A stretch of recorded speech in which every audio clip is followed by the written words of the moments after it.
मिंबर नूर पर जलवाबार सादात मशाइख उलमाए ज़वील एहतराम असातीन मिल्लत हाज़रीन अहले सुन्नत व जमाअत अस्सलामु अलैकुम व रहमतुल्लाहि व बरकातुहू। अल्हम्दुलिल्लाह अल्हम्दुलिल्लाहिल हन्नानिल मन्नान अल्लज़ी खलक़ल इंसान व अल्लमहुल बयान वस्सलातु वस्सलामु अला रसूलिही सय्यिदिल इंसी वल जान व अला आलिही व अस्हाबिही दविल खैरि वल इहसान अम्मा बअद फ़अऊज़ु बिल्लाहि मिनश शैतानिर रजीम बिस्मिल्लाहिर रहमानिर रहीम वमा उमिरू इल्ला लियअबुदुल्लाह मुखलिसीन लहुद्दीन सदक़ल्लाहु मौलाना अज़ीम। बारगाह रिसालत मुआब सल्लल्लाहु तआला अलैहि वसल्लम में एक बार दुरूद पाक का हदिया पेश करें। अल्लाहुम्मा सल्लि अला सय्यिदिना मुहम्मदिन मअदनिल जूदि वल करम व आलिहि व अस्हाबिहिल किराम व इब्निहिल करीम व बारिक व सल्लिम सलातन दाइमतन सरमदन अबदा।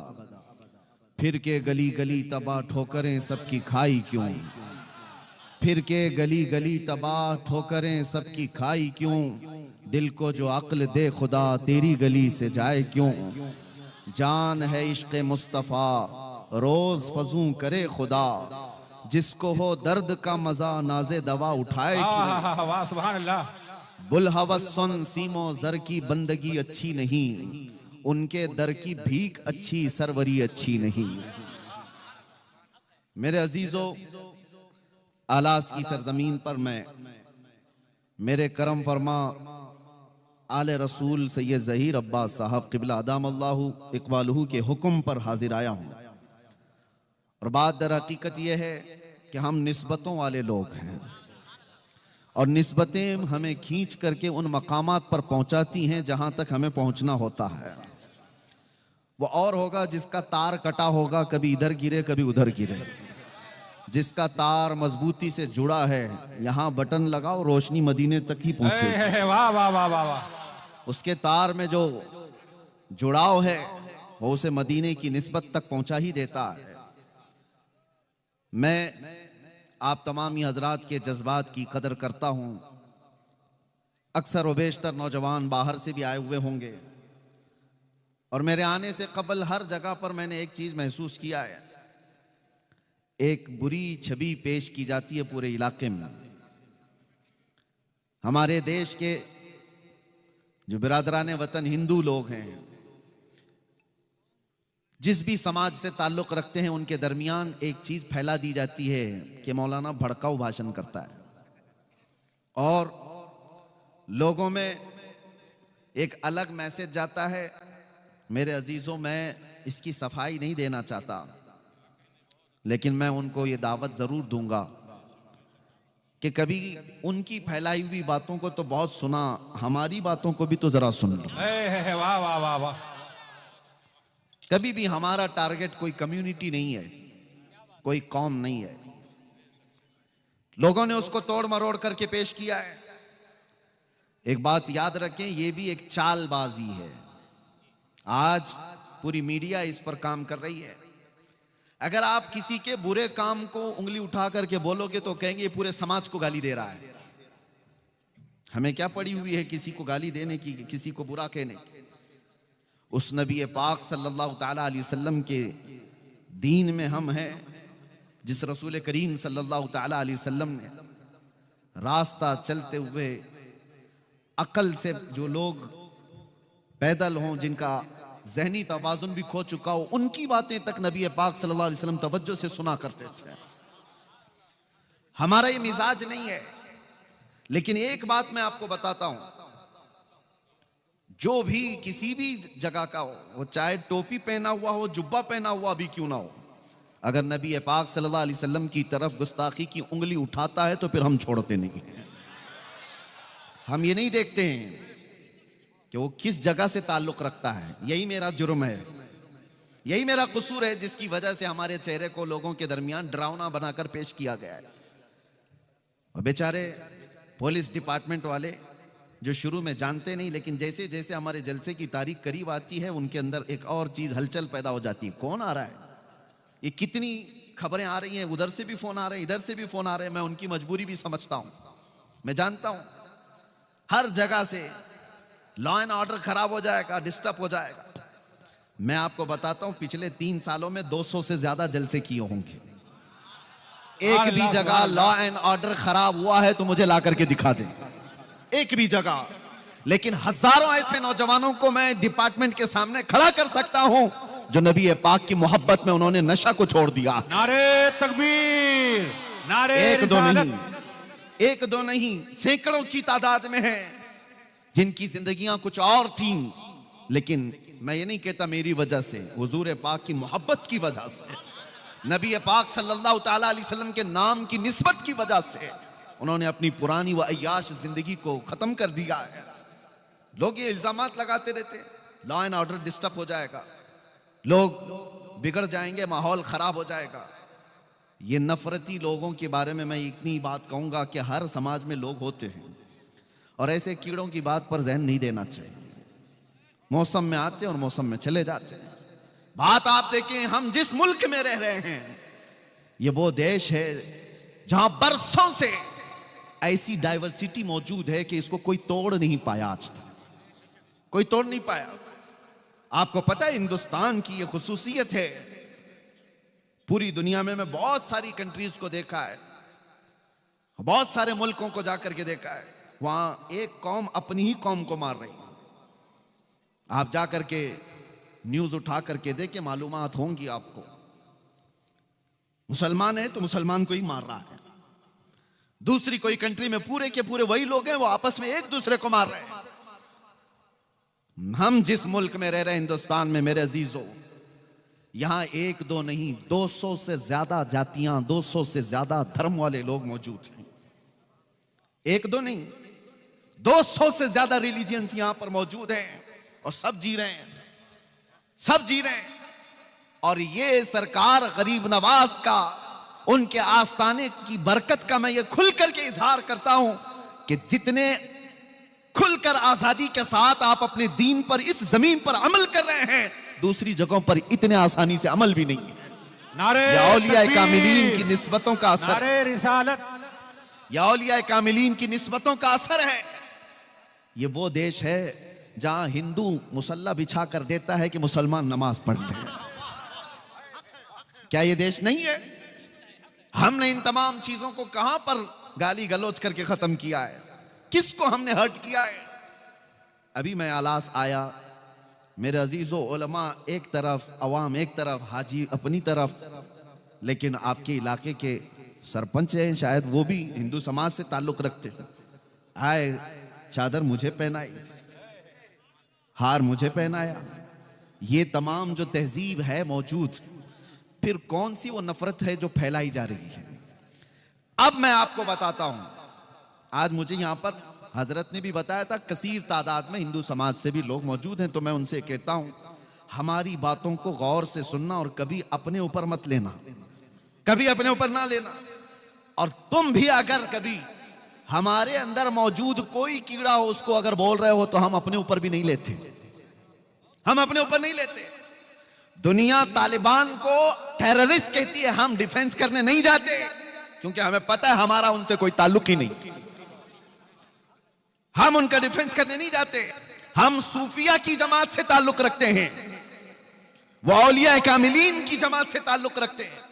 इसी तरह से वो बिरादराने वतन हिंदू समाज से ताल्लुक रखने वालों से मैं कहता हूं कि अगर कोई ऐसा शख्स हो जो हमारे भेदभाव को और यहां के माहौल को खराब करने के लिए किसी भी मुकद्दस शख्सियत को गालियां देता है, तो वो तुम्हारा नहीं है, समझ करके चलो। और हम ऐसे कुत्ते की दुम पर पैर रख करके बोलेंगे। क्यों? इसलिए नहीं कि वो सिर्फ गाली दे रहा है, इसलिए कि वो देश का माहौल खराब कर रहा है, पूरे देश का माहौल खराब कर रहा है।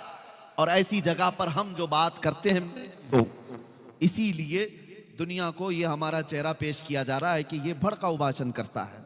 भड़काऊ भाषण, कैंसर का इलाज करने के लिए अगर फोड़ी को काटना पड़े तो डॉक्टर जो है वो कातिल नहीं कहलाता, डॉक्टर कातिल नहीं कहलाता। अगर कोई ऐसी फोड़ी हो जिससे कैंसर पूरे जिस्म में फैल सकता है, तो उस फोड़ी को डॉक्टर काटता है, कैंची से हो चाकू से हो, लेकिन कोई ये नहीं कहता कि डॉक्टर मर्डर कर रहा है, कातिल है, चाकू का इस्तेमाल कर रहा है। नहीं, कुछ जगह ऐसी होती हैं जहां पर फोड़ी को काटने के लिए उस छुरी का इस्तेमाल डॉक्टर करता है, और कुछ कौम के अंदर ऐसे कीड़े होते हैं जिनके लिए हमारी ऐसी तेज जुबान का इस्तेमाल करना पड़ता है। बाकी हमारी आदत नहीं है, बाकी हमारी आदत नहीं, हम नरम गुफ्तगू ही करते हैं, अखलाक की गुफ्तगू ही करते हैं, मुआशरे की बुराइयों के मुतालिक लोगों को अवेयरनेस करते हैं।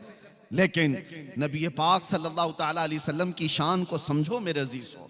मैं एक बात कहता हूं, हमने कभी किसी दीन के, किसी धर्म के बड़ी शख्सियत को उंगली उठाकर छेड़ा तो नहीं है। कभी दिखा दो हमारी तारीख में किसी को कुछ कहा हो, कहीं गालियां दी हो, किसी के चरित्र पर बात किया हो? नहीं। जब ये पूरी कौम किसी भी धर्म की मुकद्दस शख्सियत को नहीं बात करती, तो इतना तुम्हारे अंदर भी सहज होना चाहिए कि जो कौम अपने नबी पर अपनी जानें कुर्बान करती है, उसकी तरफ उंगली तो मत उठाओ। अगर गाली देने का ज्यादा शौक है, आ जाओ हमें गाली दे दो, हमारे माँ बाप को, हमारे खानदान को, जिसको कोसना है खूब कोसो, अरे हम सुन लेंगे हमारे लिए गालियां। लेकिन नबी पाक की शान में अगर बोलोगे तो फिर कौम क्या, हमारा 8 साल का बच्चा भी बर्दाश्त नहीं करता। ये हमारा दीन है, ये हमारा दीन है। अब आगे की बात मैं करता हूं मेरे अजीजों। ये इजहार करना मुझे जरूरी था कि लोगों ने जो हमारा एक चेहरा पेश किया है, डिपार्टमेंट वाले भी बहुत तवज्जो से सुने, और जितने हैं, हमारी कोई तकरीर हवा में नहीं जाती, सब रिकॉर्ड रहती है, मुझे पता है। और ऐसी रिकॉर्ड होती है कि एक जुमला यहाँ रिकॉर्ड होता है, यूट्यूब पे आने तक उस पर बहुत मसाला आ चुका होता है, बहुत कुछ आ चुका होता है। आधे से ज्यादा तो हमारी तकरीरों को यूट्यूबर लोगों ने बर्बाद करके रखा है। पता नहीं क्या क्या थंबनेल लगा लगा करके पूरी दुनिया को डराते हैं। और कितनी मर्तबा तो मुझे कैद में पहुंचाया, कितनी बार तो आजाद कराया, कितनी बार तो कब्र में भी पहुंचाया। इनका भरोसा नहीं है। और एक बात बड़ी अच्छी है, पुलिस डिपार्टमेंट से एक बड़े सीनियर ओहदेदार वो इन्वेस्टिगेशन में बैठे हुए थे, और कुछ लोग बहुत चीजें वायरल किए हुए थे। मैं देख करके घबराया। मैं कहा साहब ये तो मैंने कभी कहा नहीं, साहब ये बात तो है नहीं। तो उन्होंने कहा मौलाना बंद कर दो, यूट्यूब पर हम भी भरोसा नहीं करते, इन सब तमाम चीजों पर हम भी नहीं भरोसा करते, कानून की प्रक्रिया है। तो बहरहाल मैं जो बातें कह रहा हूं उसको तवज्जो से सुने। इस पूरी कायनात में अल्लाह तबारक व तआला ने आपको पैदा किया, और आपके पास दीन इस्लाम है, और सबसे बड़ी दौलत तुम्हारे पास जो मौजूद है वो कौन सी है? कभी सोचा आपने? दुनिया अगरचे कहती हो सब लुट गए, हमारे सारे हालात खराब हो गए, बच्चे बिगड़ गए, आवारा हो गए, औरतें बेपर्दा हो गईं, एजुकेशन में कमी आ गई, अखलाक में गिरावट आ गई, क़ियादत खत्म हो गई, ये कौम टूटी बिखरी हुई है। सब यही तो कहते हैं आज बैकवर्ड कौम है ये, और इतनी बैकवर्ड कि सबसे नीचे तुम्हारा नाम आने लग गया, कि तुम्हारा एजुकेशन लेवल सबसे नीचे आ गया है। ये तमाम बातें तो आज मौजूद हैं, लेकिन फिर मैं कहता हूं 24 घंटे तुम रडार पे क्यों रहते हो? जब ये टूटी बिखरी हुई कौम है, तो फिर हर मीडिया वाले का मुद्दा तुम ही क्यों रहते हो? उस कौम से क्यों डर है लोगों को? एक बात समझ में आती है मेरे अजीजों, कि जिसको इकबाल ने 100 साल पहले कहा था, कुछ बात तो है कि मिटती नहीं हस्ती हमारी, कुछ बात तो है कि मिटती नहीं हस्ती हमारी। सदियों रहा है दुश्मन दौरे जमा हमारा, यूनान और मिस्र रोमा सब मिट गए जहां से, बाकी मगर है अब तक नामो निशा हमारा। किस वजह से आज पूरी दुनिया तुम्हें रडार पर रखती है वो समझ करके चलो। तौहीद की अमानत सीनों में है हमारे, इश्क़े रसूल की अमानत सीनों में है हमारे, आसा नहीं मिटाना नामो निशा हमारा। नारे तकबीर, नारे रिसालत, तहफ़्फ़ुज़ ईमान कॉन्फ्रेंस, अल्लामा मुफ्ती सलमान अज़हरी साहब क़िबला, अल्लामा मुफ्ती सलमान अज़हरी साहब क़िबला। बस अपने ईमान की हिफाजत करो। जो दौलत तुम्हारे पास है वो सबसे बड़ी दौलत, सबसे बड़ी दौलत है। आज ही मैंने जुमा में एक जुमला आपके सामने अर्ज किया मीरज में, कि क्या आपने बचपन से जब से आंखें खोली मस्जिदों में नमाज तो पढ़ी होगी, पता नहीं कितनी मस्जिदों में सजदे किए, लेकिन क्या कभी सजदा करने के वक्त आपने खुदा की कोई तस्वीर सामने देखी? कभी किसी ने बनाई? नहीं, पूरी दुनिया में किसी मस्जिद में खुदा की तस्वीर नहीं होती, अल्लाह की कोई तस्वीर नहीं है। और मैं कहता हूं एक वाहिद कौम है ये जो बिना देखे सजदे में गिर जाती है, बिना देखे सजदे में गिर जाती है। ये तुम्हारा ईमान है जो अल्लाह ताला की जात पर ऐसा यकीन है तुम्हारा। अल्लाह है, सिर्फ आपने सुना है, देखा नहीं है। और दुनिया में हर आदमी ये कहता है बगैर टच किए बगैर देखे तो मैं मानूंगा नहीं। सारे लोग, अकल वाले लोग यही कहते हैं किसी भी दूसरी चीज के बारे में। लेकिन जब अल्लाह की बात आए तो ईमान वाला कभी ये नहीं पूछता किसी मौलाना से कि मैं देख करके ईमान लाऊंगा। कभी कोई नहीं कहता मैं टच करके ईमान लाऊंगा। नहीं, उसको बचपन से बताया गया अल्लाह है, उसने कभी ये पूछा ही नहीं कैसा है, कहां है। उसको बता दिया गया अल्लाह है। यही ईमान जो आज तक तुम्हें मजबूत रखा हुआ है, ये ईमान है। ये ईमान इतना मजबूत है मेरे अजीजों, तुम्हें न जुमा में कभी प्रचार करके बुलाना पड़ता है। किस मस्जिद में पोस्टर लगता है कि यहां जुमा होने वाली है? किसी मस्जिद का ऐलान होता है? हर इलाके में जुमा का दिन आया तो सारी सफ़ें भर गई। और सफ़ें भी ऐसी कि अमीर और गरीब, फकीर और गनी सब एक ही जगह, सब आए। ना कोई वीआईपी सफ़ है, ना कोई कैटेगरी वाइज सफ़ें लगती है, सब आ गए। ये कौन सी चीजें हैं जो तुम्हें इस तरह आज तक बांधी हुई हैं? वैसे देखा जाए तो दुनिया हमें यतीम कहती है कि इनका कोई कायद नहीं, इनका कोई लीडर नहीं, ये सब बिखरे हुए लोग हैं। लेकिन आओ जुमा का वक्त आए तो यही बिखरे हुए एक सफ में खड़े नजर आते हैं, एक आवाज पर झुक जाते हैं। किसी एक साहब ने पूछा था मिलिट्री को जो ट्रेन किए हुए हैं, यूएस की मिलिट्री, जापान की मिलिट्री, चाइना की मिलिट्री, उनसे पूछा गया था कि अगर कोई 10,000 की मिलिट्री को आपको तरतीब देना है तो कितना टाइम लगेगा? किसी जर्नल ने कहा, बड़े शख्स ने कहा अगर 10,000 की फौज को तरतीब में लाना है तो 2 से 4 घंटे लग सकते हैं। किसी मुल्क ने कहा 6 घंटे लग सकते हैं। किसी ने कहा बहुत फास्ट लेवल पर ये पूरी तरतीब देना हो तो 1 घंटा लग सकता है। ये ट्रेंड फौज है, ट्रेंड सोल्जर्स हैं जिनका पूरा का पूरा ऐसा तजुर्बा है कि वही काम करते हैं। तो उस शख्स ने मुस्कुरा करके कहा कभी आओ हरम काबा में और कभी आओ हरम मुस्तफा में। 1000 नहीं, 2000 नहीं, 1 लाख से ज्यादा लोग खड़े हैं। इधर इकामत हुई और इधर इमाम ने तकबीर बांधी। ना कोई सफों को दुरुस्त करने वाला पुलिस है, ना कोई वहां पर वॉलंटियर है, कोई नहीं है। सबकी सफें खुद ब खुद दुरुस्त हो जा रही हैं। वहां पर अमीर गनी सबकी सफें खुद लग जाती हैं। मुझे बताओ मस्जिदों में, अरे यहाँ जलसे में भी अगर मौलाना को कह दिया जाए कि यहाँ सबको सीधे खड़ा कर दो तो सुबह हो जाएगी, कोई सीधा नहीं होगा। सुबह हो जाएगी, मुझे पता है। अभी जाने के वक्त रास्ता भी नहीं देंगे 1 घंटे तक। ये कौम को जानते हैं। लेकिन मस्जिदों के अंदर ना मौलाना छड़ी लेके आते हैं, ना मौज़िन साहब तुम्हें कतार लगाने के लिए आते हैं। कौन है जो तुम्हारी सफों को दुरुस्त कर देता है? कौन है जो हजारों की तादाद में भी हो? हाँ, यही जलसा जो मुझे जाने का रास्ता भी नहीं देगा। अभी मौलाना 1 घंटा ऐलान करें, ये सीधे खड़ा भी नहीं होगा। लेकिन अगर यहां पर कह दिया जाए कि नमाज होने वाली है और तकबीर बोली जा रही है, अपनी सफे लगा दो, तो फिर किसी को छड़ी लेने की जरूरत नहीं। सारी सफे 5 मिनट के अंदर सब सीधी हो जाती है। ये कौन सी ताकत है? ये कौन सी ताकत है? वो ईमान है जो तुम्हारी सफों को दुरुस्त कर देता है।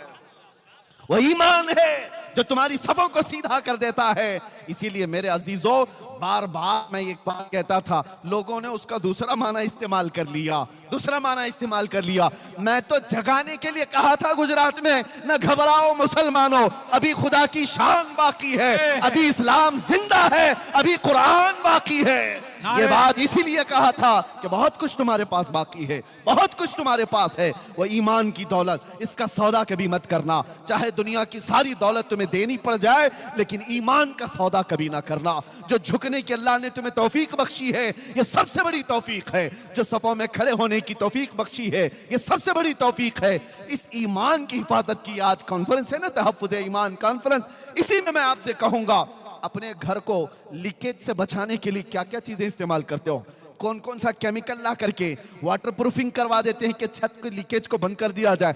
कतरे गिरेंगे तो लोगों की नींद खराब हो सकती है, घर टूट सकता है। छोटा सा लीकेज भी आप बर्दाश्त नहीं करते अपने घर के अंदर, और अगर कोई खिड़की, कोई दरवाजा, कोई दीवार दरार लग जाए या कोई हिलने जुलने लग जाए तो आप फौरन उसकी रिपेयरिंग के लिए कोशिश करने लग जाते हैं। घर के लिए इतना ख्याल है। और अगर आप चल रहे हैं, आपसे किसी ने कह दिया टोपी टेढ़ी है, फौरन सीधी कर लेंगे। जुब्बे पे कोई दाग है, आप भूल करके सीधा कर लेंगे। जिस जिस चीज की तरफ दुनिया इशारा करे कि इसमें कजी है, इसमें टेढ़ापन है, आप फौरन सीधा कर लेंगे। मेरे अजीजों, ये सारी चीजें 4 दिन की भी नहीं है। ना घर तुम्हारा रहने वाला, ना कपड़े तुम्हारे रहने वाले, सब बना हो जाएंगे। लेकिन तुम्हारे साथ अगर कोई चीज जाने वाली है तो वो ईमान की दौलत है, ईमान की दौलत है। कसम खुदा की, अगर उसके अंदर कजी आ गई, उसके अंदर टेढ़ापन आ गया, तो फिर ना तुम्हारी दुनिया सलामत है, ना आखिरत सलामत है। इसीलिए आप पूछ रहे होंगे कि इसके अंदर टेढ़ापन कहां से आएगा, इसके अंदर कजी कैसे आएगी? अरे मियां, टेढ़ापन कजी तो छोड़ो,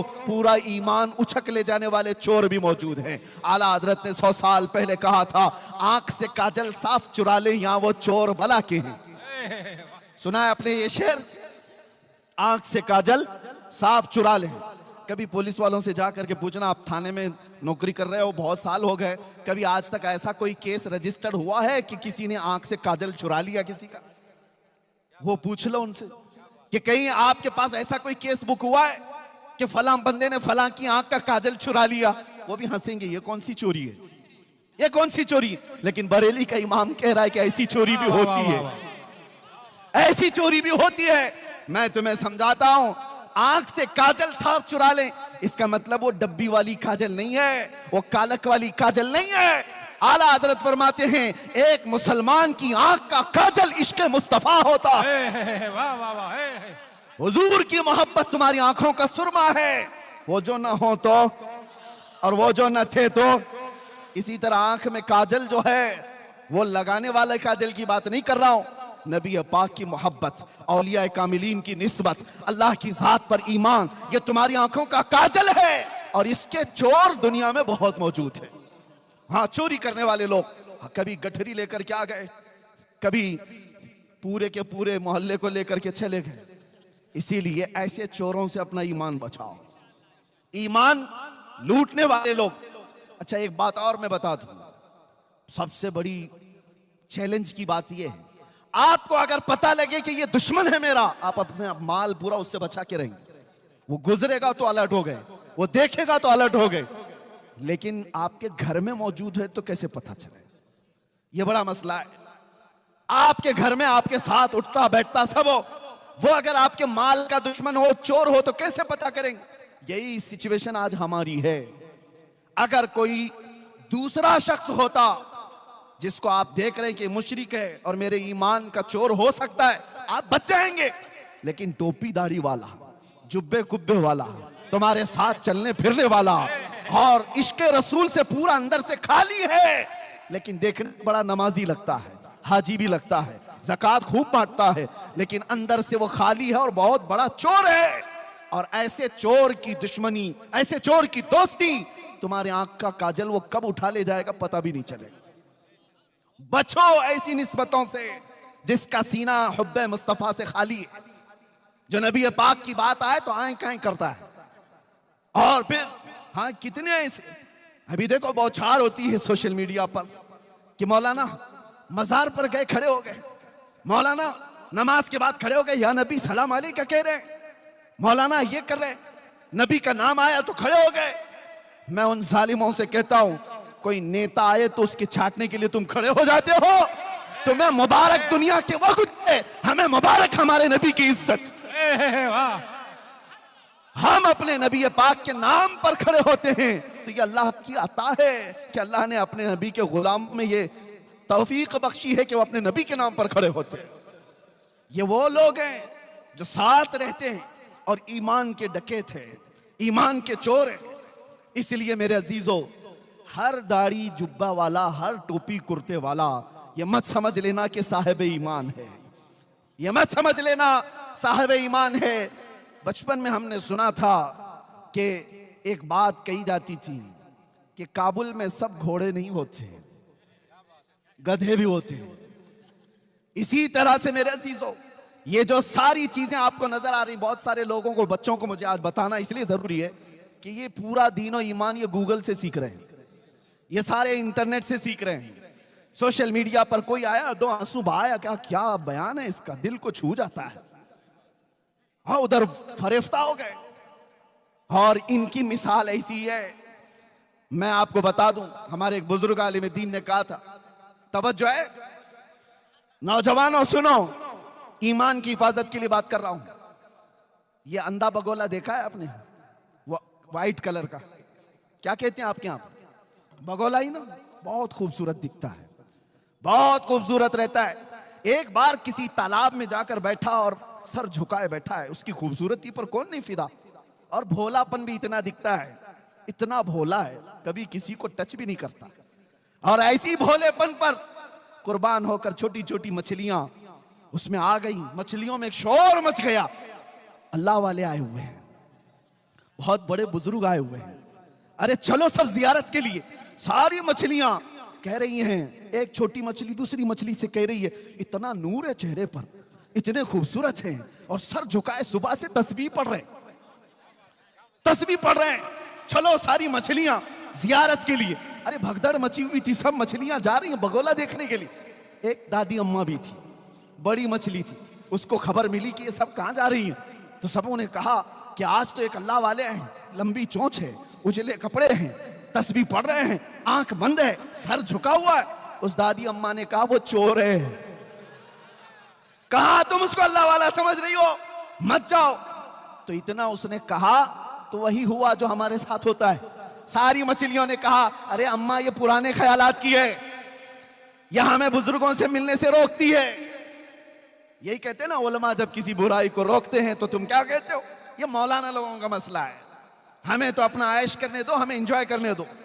जब बुराइयों से रोका जाता है, क्योंकि ये नबी पाक सल्लल्लाहु अलैहि वसल्लम के नायब हैं और अल्लाह ताला इनकी जुबान से तुम्हारी इस्लाह फरमाता है। जब ये बोलते हैं उलमा तो कान लगा करके सुनो कि क्यों कहा जा रहा है, क्यों कहा जा रहा है।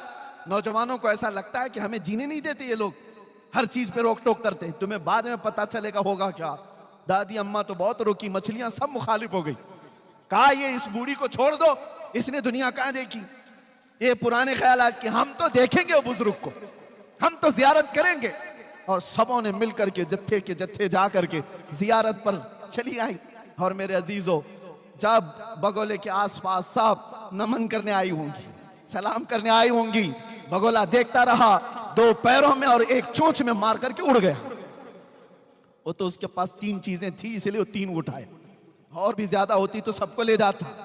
बाकी डरी डरी मछलियां भागी आई। दादी अम्मा ने पूछा क्या हुआ, सबों ने कहा तुमने जो कहा था वही चोर निकला। क्या बात। इसलिए हर सफेद कपड़ा ये दलील नहीं है कि वो साहब ईमान है। वाह वाह वाह वाह। दिखने में चेहरा भोला भाला हो और हाथ में तस्बीह लेकर के घूमता हो, जरूरी नहीं कि वो अल्लाह वाला है। अल्लाह वाले की पहचान तस्बीह दाढ़ी टोपी से नहीं होती, अल्लाह वाले की पहचान इश्क रसूल से होती है। नारे तकबीर, नारे रिसालत, तहफ्फुज़ ईमान कॉन्फ्रेंस, लब्बैक या रसूल अल्लाह, लब्बैक या रसूल अल्लाह। अल्लामा मुफ्ती सलमान अज़हरी साहब क़िबला।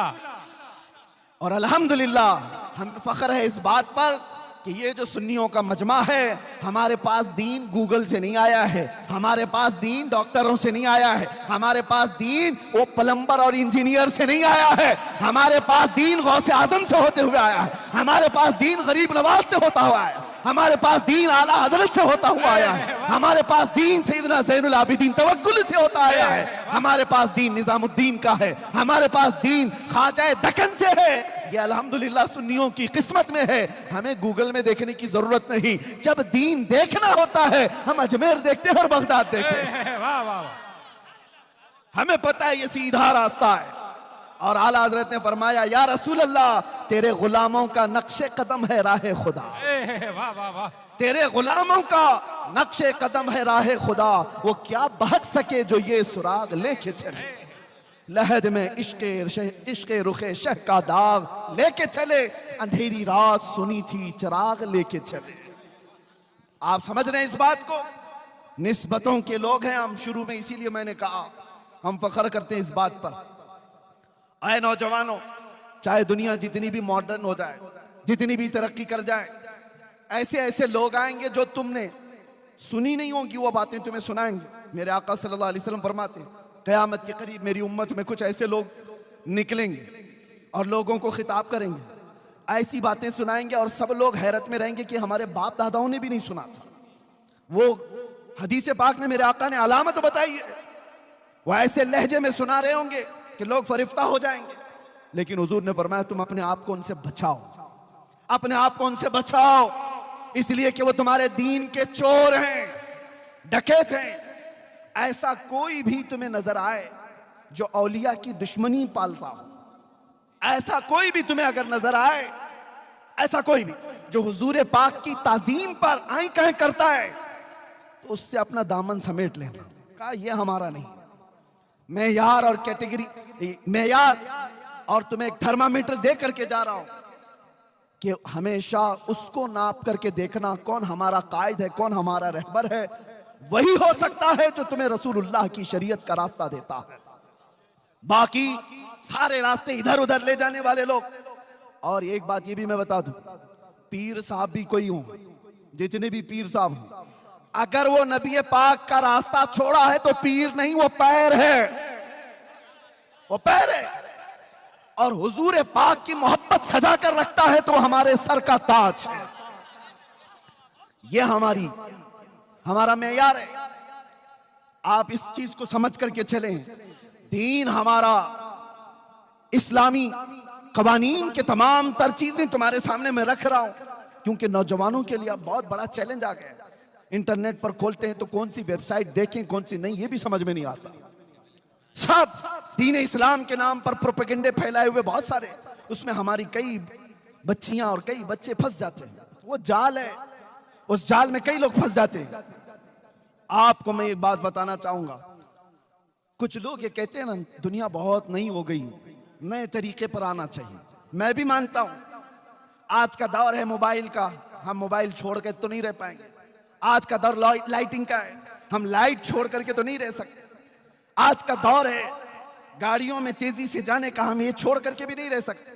ये सारी तरक्कियां अपनी जगह पर, लेकिन एक बात मैं आपको बता दूं, तुम्हारी और हमारी कामयाबी ये चीजों के हासिल करने पे नहीं है, ये असबाब हैं, ये मादे हैं।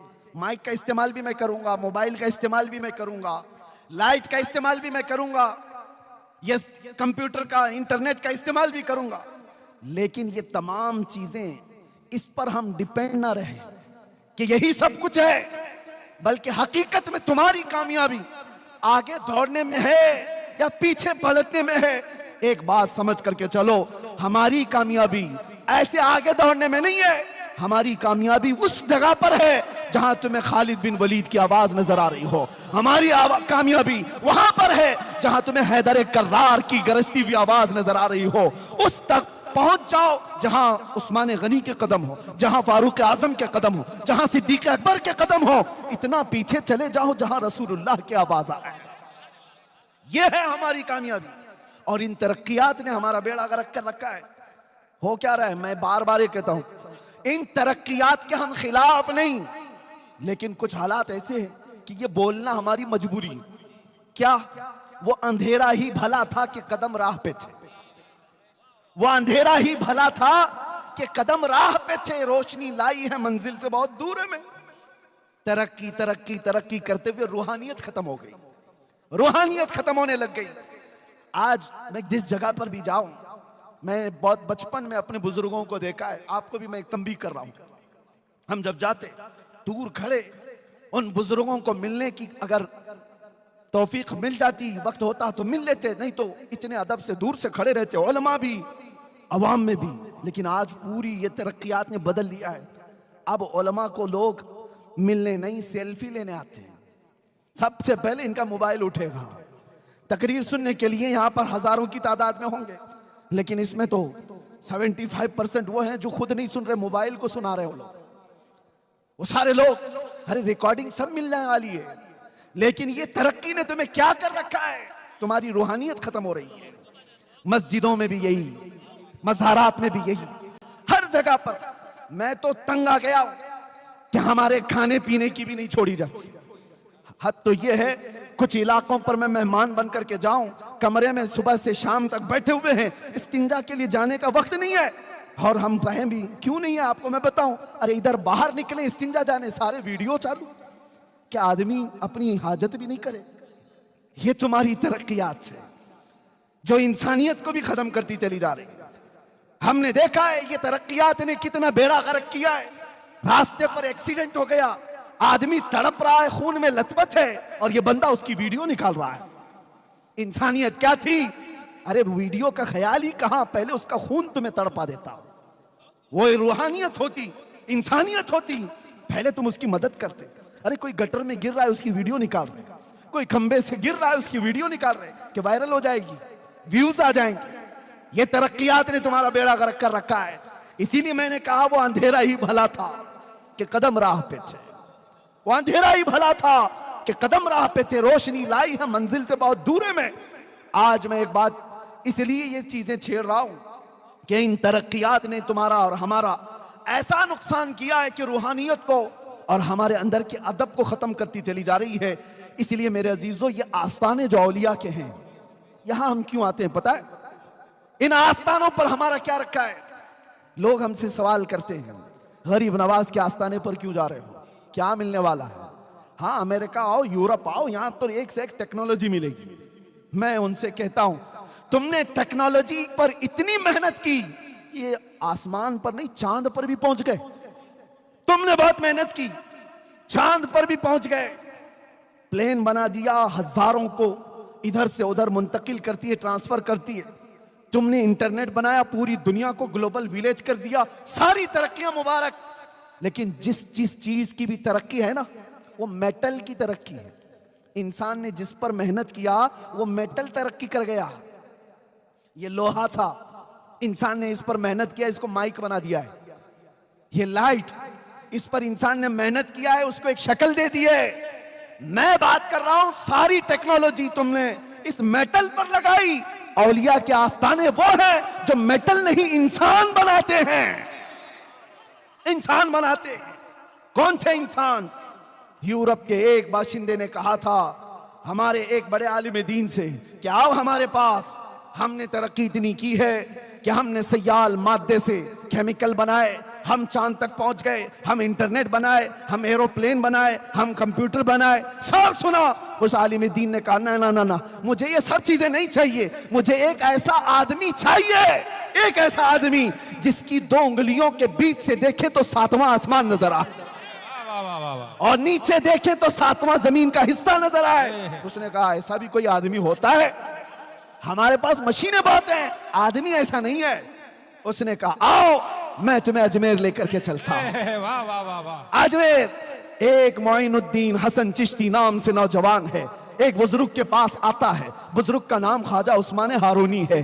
बुजुर्ग ने पूछा बेटा क्यों आए हो? कहा आपके पीछे चलने आया हूं, घर बार सब छोड़ आया हूं। उस बुजुर्ग ने कहा जाओ 1000 बार इस्तिग़फ़ार पढ़ो, 1000 बार कुल हुवल्लाह पढ़ो, 1000 बार तुम कलमा तैयबा पढ़ो, फिर आओ मुजाहिदे करवाए। और उसके बाद कहा बेटा ऊपर देखो क्या दिखता है। मोइनुद्दीन हसन चिश्ती ने कहा ऊपर आसमान दिखता है और कुछ भी नहीं। कहा नीचे देखो क्या दिखता है। मोइनुद्दीन हसन चिश्ती ने कहा जमीन दिखती है और कुछ भी नहीं। फिर ख्वाजा उस्मान हारूनी ने कहा करीब आ जा, करीब आ जा। मोइनुद्दीन हसन चिश्ती करीब आए। ये जवान है, वो बुजुर्ग है। मुर्शिद ने अपनी दो उंगलियां मोइनुद्दीन हसन चिश्ती की आंखों पर रख दी और उसके बाद कहा बेटा मेरे दो उंगलियों के कमान के दरमियान से जानिबे आसमान देखो, अब बताओ क्या दिखता है। मोइनुद्दीन हसन चिश्ती ने नजर उठाई और कहा पहला आसमान भी दिख रहा है, दूसरा और तीसरा भी दिख रहा है, चौथा और पांचवा भी दिख रहा है, छठा और सातवां भी दिख रहा है। नहीं नहीं, अर्श खुदा तक नजर आ रहा है।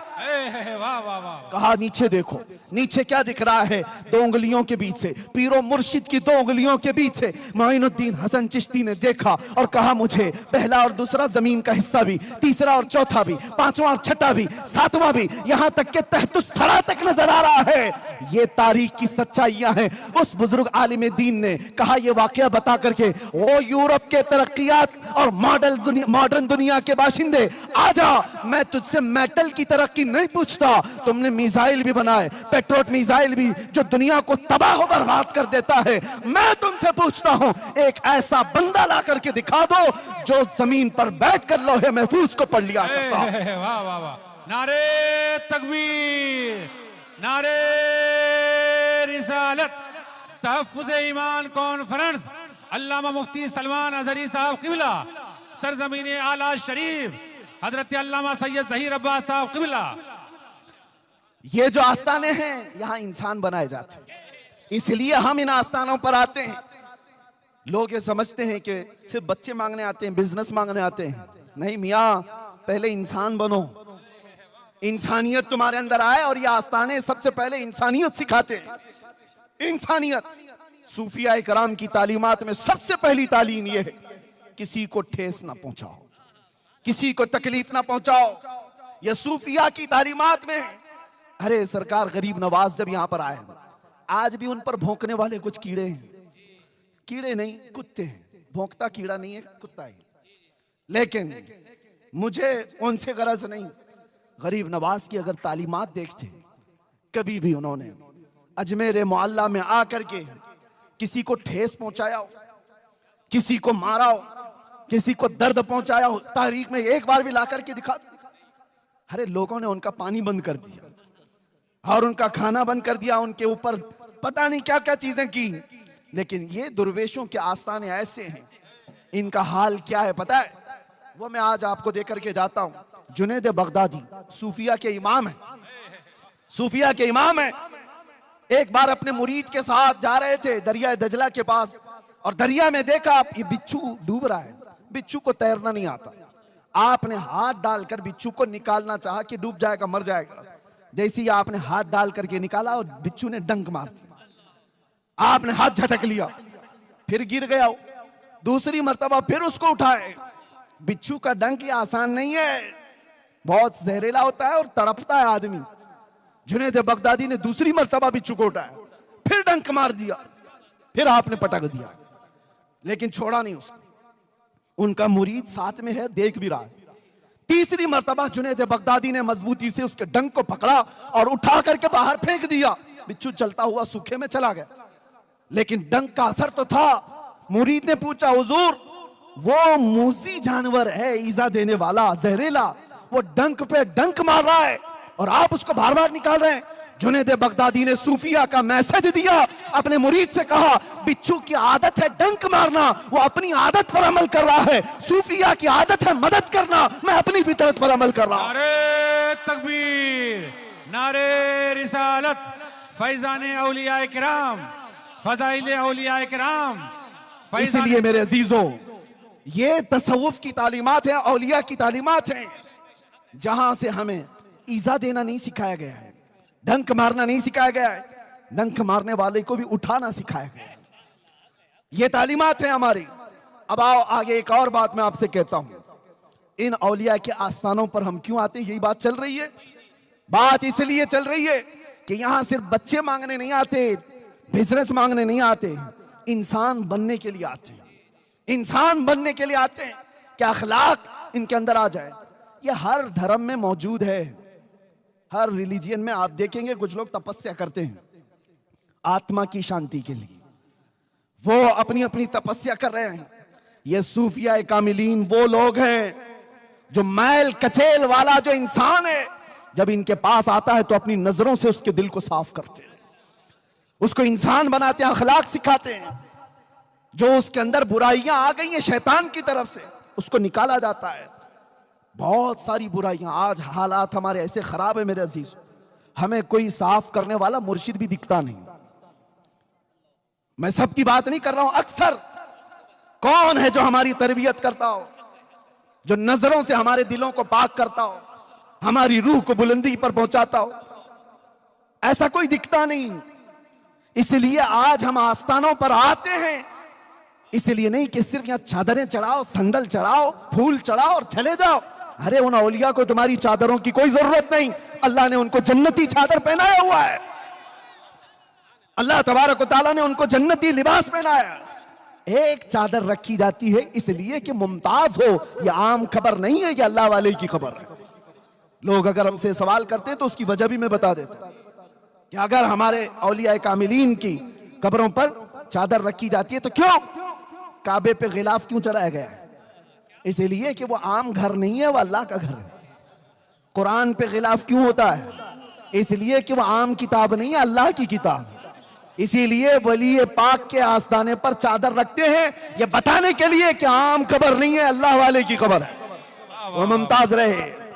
मस्जिद पे मीनार क्यों होता है? बगैर मीनार के क्या नमाज नहीं होगी? मीनार का नमाज से कोई ताल्लुक ही नहीं। क्यों रखा जाता है? सिर्फ इसलिए कि उसकी अजमत और उसकी शौकत लोगों को पता चले, ये आम घर नहीं है, अल्लाह का घर है, अलग रखा जाता है। हाँ, बाकी रही बात, लोगों ने इसी को सब कुछ समझ लिया कि चादर पे चादर, चादर पे चादर, चादर पे चादर, वो 1 फीट से जाकर के 10 फीट की हो जाए, पुल पे पुल। हाँ ठीक है, फूल इसलिए रखे जाते हैं कि जब तक वो तरोताजा होते हैं वो तस्बीह पढ़ते हैं, कब्र वाले को उसका फायदा है। लेकिन बहुत सारी चीजें मेरे अजीजों आस्ताने इसके लिए नहीं है। आस्ताने इसलिए हैं कि हमारा दिल का मैल कछेल इनकी बारगाह में हाजिरी पर धुल जाए, पाक हो जाए।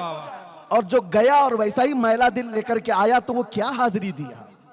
कौन सी हाजिरी दिया और कौन से उर्स में आया? उसके ना अखलाक बदले, ना उसके अंदर की कोई चीज नहीं बदली, तो क्या आस्ताने पर आया और क्या चला गया? इसलिए आज ये बात भी मुझे बतानी जरूरी है। तीसरी एक बात कि हम इंसान बनने के लिए आते हैं, अखलाक सुधारने के लिए आते हैं। तीसरी एक बड़ी बात कि आज बहुत बड़ा टेंशन है, जो मैंने कहा ना, चोर घूम रहे हैं, ईमान छीनने वाले, आंख से काजल साफ चुरा ले, यहां वो चोर भला के हैं। तेरी गठरी ताकी है और तूने नींद निकाली है, सूना पास है, सूना बन है, सोना जहर है, उठ प्यारे। सूना गोल्ड तुम्हारे पास है, जंगल का राज है, सूना बन है, और ऐसे वक्त में सोना जहर है, उठ प्यारे। तू कहता है मीठी नींद है तेरी मथी निराली है, शहद दिखाए जहर पिलाए, कातिल डाइन शोहर कुश, इस मुर्दार पे क्या ललचाए, दुनिया देखी भाली है। अब मैं आपसे कहता हूं इन चोरों से बचोगे कैसे? अरे आपके घर में माल रखा है, तिजोरी में है, कहीं पर भी है, फिर भी अगर डर लगता है तो पुलिस से जाकर कह दोगे, साहब मुझे डर लगता है फलां चोरी कर लेगा, पहले से इंटीमेशन दे देता हूं, ये चोर है, ये मेरे घर के आसपास घूम रहा है, कभी भी चोरी कर सकता है, मैं आपको बता रहा हूं। तो पुलिस आपकी सिक्योरिटी के लिए वो अपनी मेहनत लगाएगी, वो कोशिश करेगी कि इसका घर लुटने ना पाए। ये तो अपने घरों को चोरी होने से बचाने के लिए पुलिस के पास गए। मैं पूछ रहा हूं, ईमान के लुटेरे चोरों से बचने के लिए कौन सी पुलिस के पास जाओगे? कहां जाकर पहले रिपोर्ट करोगे? आप देख रहे हैं कई लोग ईमान के चोर हैं, तो ऐसी चोरी होने से अपने आप को बचाने के लिए क्या करना है? तो कुरान पढ़ो। अल्लाह तबारक व तआला फरमाता है, या अय्युहल्लज़ीना आमनु तक़ुल्लाह व कूनू मअस-सादिक़ीन, ऐ ईमान वालों अल्लाह से डरो और सच्चों के साथ हो जाओ। सच्चे कौन हैं? ये सच्चे सिद्दीक़ अकबर हैं, सच्चे फारूक आज़म हैं, सच्चे उस्मान गनी हैं, सच्चे हैदर कर्रार हैं, सच्चे हसनैन करीमैन हैं, सच्चे मारूफ करखी हैं, सच्चे जुनैद बगदादी हैं, सच्चे गौसे आज़म अब्दुल कादिर जिलानी हैं, सच्चे गरीब नवाज हैं, सच्चे महबूब इलाही हैं, सच्चे साबिर कलियरी हैं, सच्चे फरीदुद्दीन गंजे शकर है, सच्चे ख्वाजा दक्कन हैं, सच्चे इमाम अहमद रजा खां हैं। ये वो सच्चे लोग हैं, इनके साथ हो जाओ, अल्लाह तुम्हारे ईमान की वैसी हिफाजत फरमाएगा। नारे तकबीर, नारे रिसालत, मसलके आला हजरत, इश्को मोहब्बत, इश्को मोहब्बत, फैजान हुजूर गरीब नवाज अल्लामा मुफ्ती सलमान अजहरी साहब किबला, तहफ्फुज़ ईमान कॉन्फ्रेंस सरजमीन आला शरीफ हजरत अल्लामा सैयद ज़हीर अब्बास साहब किबला। अब बात समझ में आ गई, अपने ईमान को बचाना है तो कहां जाना है? औलिया कामिलीन की निस्बतों की तरफ। अगर ये निस्बतें तुम्हारी नहीं है तो कोई भी चोर कब के ईमान ले जाएगा। कितने नौजवान ऐसे आज बहकते हुए दिखाई दिए, बहुत सारे। मैं मुंबई में रहता हूं, कुछ साल पहले एक नौजवान आया कि एक कोई ऐसे पीर साहब आए हैं, वो कहते हैं कि उन पर नमाज फर्ज नहीं है। मैंने कहा गौस पाक भी ऐसे नहीं बोलते, सिद्दीक अकबर ने भी नहीं कहा। ये तुम्हारा पैर कितना बड़ा हो गया? पीर नहीं, पीर नहीं। जो नबी पाक की शरीयत को छोड़ा वो पीर, वो पैर है। मैंने पूछा इतना बड़ा कैसे हो गया? कहते नहीं नहीं, वो दिल की नमाज पढ़ते हैं, दिल की नमाज पढ़ते हैं। कभी तो ये कहते नहीं वो यहां बैठते हैं, मक्का में नमाज पढ़ते हैं, मदीने में पढ़ लेते हैं, वो बैठते यहाँ हैं। मैं कहा खाना यहाँ क्यों खाते हैं? जमजम वहीं से पी लें, मदीने में ही खजूर खा लें, खाना तो बराबर लगता है। नमाज के लिए कहते मक्का में पढ़ लेते, मदीने में पढ़ लेते। ये शैतान है, शैतान है, वो पीर नहीं है। तुम्हारा ईमान लूट लेगा। एक नौजवान मेरे पास आया, वो ये कहने लगा कि कहते हैं 8 खुदा है कलमे में, 8 मोहम्मद है कलमे में, लोगों को पता ही नहीं। अच्छा, इनकी एक ट्रिक मैं आपको बताऊं। ऐ नौजवानों, बचना ऐसे गुमराहों से, बचना। वो सबसे पहले तुम्हें क्या कहते हैं? मौलाना के पास मत जाना, हमारे बारे में वो बुरा कहेंगे। पहले से इसके दिमाग में डालते हैं। और जब नौजवान हमारे पास आए, हम कहते हैं अरे बाप रे वाह, इतना खतरनाक कहां से अकीदा ले आया? तो कहता मेरे पीर साहब तो पहले ही बोले थे मौलाना हमारे खिलाफ बोलेंगे। करामत, उसको फिर करामत लग गई। ये सारी ट्रिक है, ये साइकोलॉजी है, इस्तेमाल करते हैं ये ढकोसले बाबा। एक बात मैं आपको बता दूं, नमाज किसी के लिए माफ, किसी के लिए है। गौसे पाक ने कभी नमाज कज़ा नहीं की, गरीब नवाज ने कभी नमाज नहीं कज़ा की। अरे मेरे नबी जिनकी शरीयत है, रसूलुल्लाह ने नमाज नहीं छोड़ी। और ये आज का कोई पैर के है कि मेरी नमाज माफ हो गई। मैंने अज़राहे तफरीह कल उनसे एक बात कही थी, वो आज आपको भी कह देता हूं। कोई भी ऐसा पीर कहे कि मेरे ऊपर नमाज फर्ज नहीं है, मैं भी मानता हूं 4 लोग ऐसे हैं जिन पर नमाज फर्ज नहीं। 4 लोग ऐसे हैं जिन पर नमाज फर्ज नहीं। या तो पहला, नाबालिग बच्चा, नाबालिग बच्चे पर नमाज फर्ज नहीं। या तो पागल हो तो नमाज फर्ज नहीं, नमाज अकल वाले पे, नमाज पागलों पे नहीं है। 2 हो गए। नंबर 3, औरत की हर महीने जो माहवारी आती है उतने दिनों उसको नमाज फर्ज नहीं, नमाज माफ है उसको। 4थे नंबर पर औरत को बच्चा हो जाए, बच्चे के बाद 40 दिन या उससे कम जितने भी निफास की हालत है, उन दिनों में औरत को नमाज माफ। 4 ही लोग हैं जिन पर नमाज माफ है। मैं मुरीद साहब से पूछा और पीर साहब से पूछो, ये 4 में तुम कौन से हो? या तो तुम्हारा पीर नाबालिग होगा, या तो तुम्हारा पीर पागल होगा, और बाकी 2 चीजें तो बड़ी डेंजर है। पूछ के देख लो, ये 4 तो नहीं है। और ये स्प्रे ऐसा मारा था, 8 साल हो गए, अभी तक आया ही नहीं पीर साहब। इसलिए याद रखो, बाखुदा खुदा का यही है दर। जो रसूलुल्लाह को छोड़े वो दर है ही नहीं, वो रास्ता ही नहीं है। बाखुदा खुदा का यही है दर, नहीं और कोई मफर मकर जो वहां से हो यही आके हो, जो यहां नहीं तो वहां नहीं।